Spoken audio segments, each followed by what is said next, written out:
ഏറ്റവും പുതിയ വാർത്ത വരുന്നു.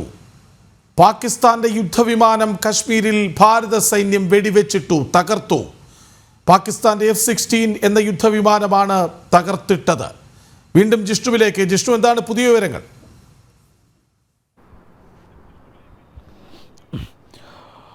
കൃഷ്ണാജ്, അതിലൊരു അപ്ഡേറ്റ് വരുന്നത് പാകിസ്ഥാന്റെ F-16 ഫൈറ്റർ ജെറ്റ് വെടിവെച്ച് വീഴ്ത്തിയിട്ടുള്ളത് ജയ്സാൽമീർ അതിർത്തിയിലാണ്. അതായത് രാജസ്ഥാൻ മേഖലയിൽ ജയ്സാൽമീർ അതിർത്തിയിലാണ് ഇത്തരത്തിൽ ഫൈറ്റർ ജെറ്റ് വെടിവെച്ച് വീഴ്ത്തിയത് എന്ന റിപ്പോർട്ടുകളാണ് പുറത്തുവരുന്നത്. ജയ്സാൽമീറിൽ മിസൈൽ ആക്രമണത്തിന്, ഫൈറ്റർ ജെറ്റ് വഴി മിസൈൽ ആക്രമണത്തിനാണ് പാകിസ്ഥാൻ ശ്രമിച്ചത്. ആ മിസൈലുകൾ നമ്മുടെ വ്യോമ പ്രതിരോധ സംവിധാനം തകർക്കുകയും ഈ F-16 ഫൈറ്റർ ജെറ്റ് അതിർത്തിയിൽ, ജയ്സാൽമീർ അതിർത്തിക്ക് സമീപം ഭാരതത്തിന്റെ സൈന്യം വെടിവെച്ച് എന്ന റിപ്പോർട്ടുകളാണ് പുറത്തു വരുന്നത്. അത് അന്താരാഷ്ട്ര മാധ്യമങ്ങൾ ഉൾപ്പെടെ സ്ഥിരീകരിക്കുകയും ചെയ്യുന്നുണ്ട്. ഒപ്പം പ്രതിരോധ മന്ത്രാലയത്തിന്റെ ഭാഗത്തുനിന്ന് നിലവിൽ നൽകിയിട്ടുള്ള വിവരം, എല്ലാ മിസൈലുകളും ഡ്രോണുകളും വളരെ വിജയകരമായി തകർക്കാൻ സാധിച്ചു എന്ന റിപ്പോർട്ടുകളാണ് ഇപ്പോൾ പ്രതിരോധ മന്ത്രാലയം നൽകുന്നത്. അതായത് വ്യോമ മാർഗം വഴി, ആകാശം വഴി ഒരു യുദ്ധത്തിന് അല്ലെങ്കിൽ ഒരു തിരിച്ചടിക്ക് പാകിസ്ഥാൻ ശ്രമിച്ചു. പാകിസ്ഥാൻ അയച്ചിട്ടുള്ള മുഴുവൻ ഡ്രോണുകളും മിസൈലുകളും വളരെ വിജയകരമായി പ്രതിരോധിക്കാനും തകർക്കാനും രാജ്യത്തിൻ്റെ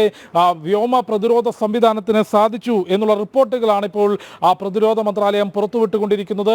അതിശക്തമായിട്ടുള്ള തിരിച്ചടി ഈ വിഷയത്തിൽ പാകിസ്ഥാന് നൽകുമെന്ന കാര്യത്തിൽ സംശയമില്ല. ഒരു തുറന്ന യുദ്ധത്തിലേക്ക്, ഒരു ആകാശ യുദ്ധത്തിലേക്കോ അല്ലെങ്കിൽ കര അതിർത്തിയിലും ഒരു തുറന്ന യുദ്ധത്തിലേക്കും ഇന്ത്യയും പാകിസ്ഥാനും തമ്മിൽ പോകാനുള്ള സാധ്യതയാണ് നമുക്ക് ഈ വിഷയത്തിലൂടെ കാണാൻ സാധിക്കുന്നത്. കാരണം സംഘർഷം വഷളാക്കാൻ ഞങ്ങൾ ആഗ്രഹിക്കുന്നില്ല എന്ന് ഭാരതം എടുത്തു പറയുമ്പോഴും തുടർച്ചയായിട്ടുള്ള പ്രകോപനത്തിലൂടെ അടിയിരന്നു വാങ്ങുന്ന സമീപനമാണ് നിലവിൽ പാകിസ്ഥാൻ സ്വീകരിച്ചുകൊണ്ടിരിക്കുന്നത്. ഇന്നലെ രാത്രി പഞ്ചാബിലെയും ഗുജറാത്തിലെയും നഗരങ്ങളും ശ്രീനഗറിലെയും കശ്മീരിലെയും പത്താൻകോട്ടിലെയും സൈനിക കേന്ദ്രങ്ങളും ലക്ഷ്യം വെച്ചുകൊണ്ട് പാകിസ്ഥാൻ അയച്ചിട്ടുള്ള ഡ്രോണുകൾ വളരെ വിജയകരമായി രാജ്യത്തിന്റെ വ്യോമ പ്രതിരോധ സംവിധാനം തകർക്കുകയും അതിന് തിരിച്ചടിയായി ലാഹോറിലും റാവൽപിണ്ടിയിലും ഇസ്ലാമാബാദിലും ഉൾപ്പെടെ ഭാരതം കൃത്യമായിട്ടുള്ള മറുപടി അത് ഡ്രോണുകളും ആളില്ലാ വിമാനവും ഉപയോഗിച്ചുകൊണ്ട് നടത്തിയിരുന്നു. ശേഷമാണ്, ആ തിരിച്ചടിക്ക് ശേഷമാണ്, ഇത് ഇവിടെ വെച്ച് നിർത്തിയാൽ എല്ലാം നിയന്ത്രണ വിധേയമായി സംഘർഷം കുറച്ചു കൊണ്ടുപോകാം, സംഘർഷം വഷളാക്കാൻ താല്പര്യമില്ല എന്ന് ഭാരതം വ്യക്തമാക്കിയത്. പക്ഷേ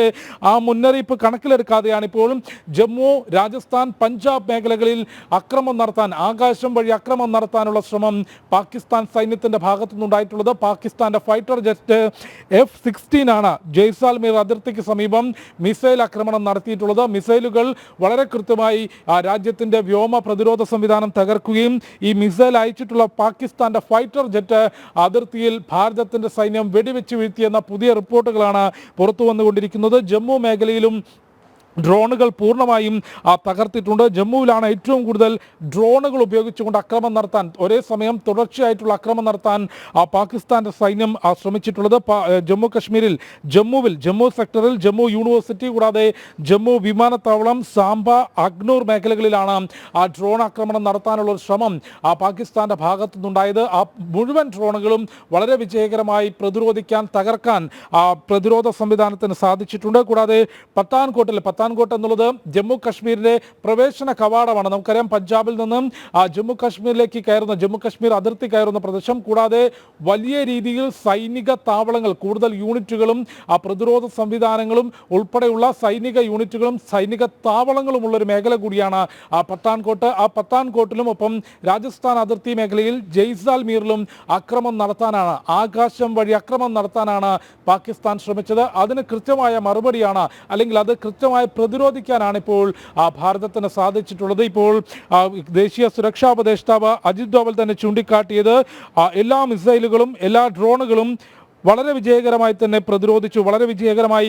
തകർത്തു. അതായത് പാകിസ്ഥാന്റെ ഒരു ഡ്രോണിനും ഒരു മിസൈലിനും ഭാരതത്തിൻ്റെ മണ്ണിനെ തൊടാനോ അല്ലെങ്കിൽ ലക്ഷ്യസ്ഥാനത്തെത്തി ഏതെങ്കിലും തരത്തിൽ സ്ഫോടനം നടത്താനോ അക്രമം നടത്താനോ നിലവിൽ സാധിച്ചിട്ടില്ല എന്ന വളരെ കൃത്യമായ റിപ്പോർട്ടുകൾ പുറത്തു വന്നിരുന്നു. നേരത്തെ ജമ്മുവിലും പത്താൻകോട്ടിലും രാജസ്ഥാനിലും ഇത്തരത്തിൽ ഡ്രോൺ ആക്രമണം എന്ന റിപ്പോർട്ട് വന്നപ്പോൾ ഏറ്റവും കൂടുതൽ ശ്രദ്ധിച്ചത് ഇത്തരത്തിൽ പാകിസ്ഥാന്റെ ആക്രമണത്തിൽ ഏതെങ്കിലും തരത്തിലുള്ള കാഷ്വാലിറ്റിയോ അല്ലെങ്കിൽ ഏതെങ്കിലും തരത്തിലുള്ള പരിക്കോ ഇത്തരത്തിൽ ആർക്കെങ്കിലും പറ്റിയിട്ടുണ്ടോ എന്നുള്ള റിപ്പോർട്ടുകൾ പുറത്തു വരാനായിരുന്നു. നിലവിൽ ഏറ്റവും ഒടുവിൽ ഭാരതത്തിൻ്റെ ദേശീയ സുരക്ഷാ ഉപദേഷ്ടാവ് തന്നെ വ്യക്തമാക്കിയിട്ടുള്ളത് all drones are missiles neutralized എന്നുള്ളത് തന്നെയാണ്. വളരെ കൃത്യമായി മിസൈലുകളും ഡ്രോണുകളും തകർക്കാനും പ്രതിരോധിക്കാനും ഭാരതത്തിൻ്റെ വ്യോമ പ്രതിരോധ സംവിധാനങ്ങൾക്ക് സാധിച്ചിട്ടുണ്ട്. ഒരു തുറന്ന യുദ്ധത്തിലേക്ക് അത് വ്യോമമാർഗം വഴിയും കരമേഖലയിൽ ഉറിയും കുപ്വാരയും ബാരാമുള്ളയും പൂഞ്ചും ഉൾപ്പെടെയുള്ള മേഖലയിൽ ഒരു തുറന്ന യുദ്ധത്തിലേക്ക് പാകിസ്ഥാനും ഇന്ത്യയും പോകുന്നു എന്നുള്ള റിപ്പോർട്ടുകളാണ് പുറത്തു വന്നുകൊണ്ടിരിക്കുന്നത്. അതിർത്തി മേഖലകളിൽ